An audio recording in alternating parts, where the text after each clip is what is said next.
Bonjour à toutes et à tous, c'est RK. Aujourd'hui, nous nous retrouvons dans la troisième partie du cours sur le groupe topologique. Donc aujourd'hui, nous allons nous intéresser au morphisme de groupe continu. Rentrons alors dans le vif du sujet. Donc soit G étoile T et F carré S, deux groupes topologiques. Donc soit G une application de F d'un grand G.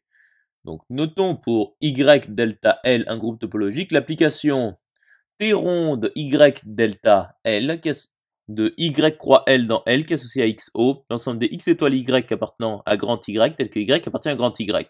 Donc G est un morphisme de groupe continu si et seulement si, pour tout XY de F2, G de X étoile Y-1 est égal à G de X carré G de Y le tout moins 1 et G est continu de F dans G selon les topologies S et T.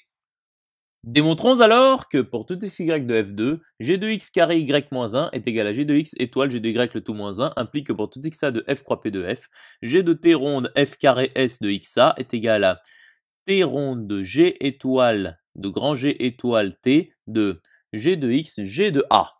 Donc soit xa appartenant à f croix p de f quelconque. Donc voyons l'inclusion directe. Donc soit y appartenant à g de t ronde de f carré s de xa.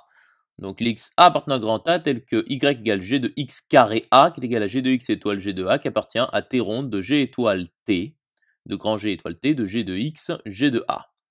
Donc voyons l'inclusion réciproque. Donc soit y appartenant à t ronde de g étoile, de grand G étoile t de g de x g de a. Donc xa appartenant à grand A tel que y égale g de x étoile g de a qui est égal à g de x carré a qui appartient à g de t ronde de f carré s de xa. Par conséquent, g de t ronde de f carré s de xa est bien égal à t ronde de grand G étoile t de g de x g de a. Conclusion établie.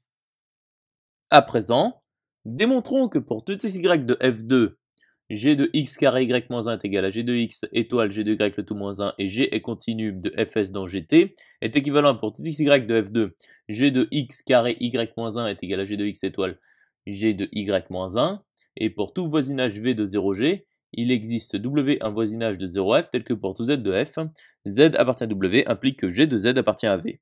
Donc, voyons l'application directe. Donc celle-ci est triviale car pour tout y de f2, g de x carré y-1 est égal à g de x étoile g de y le tout moins 1 et g est continu de fs dans gt.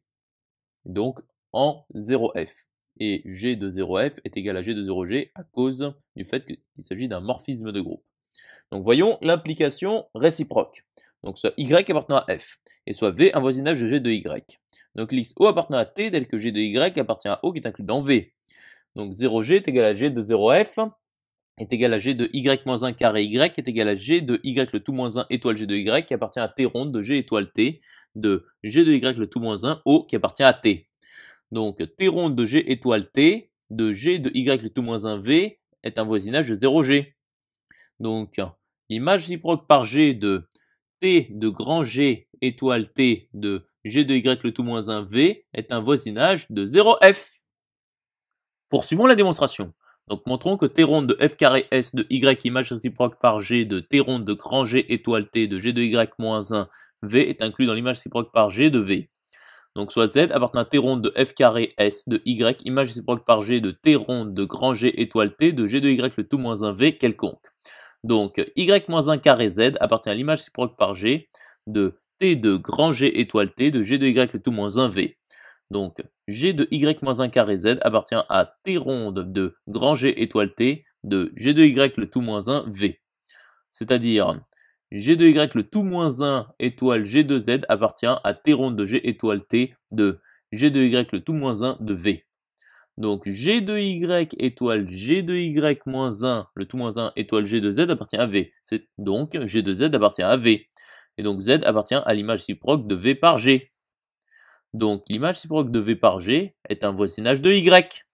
Par conséquent, g est bien une application continue de fs dans gt. Conclusion établie. J'espère que cette vidéo vous aura plu et vous sera utile. Nous nous retrouvons dans la quatrième partie.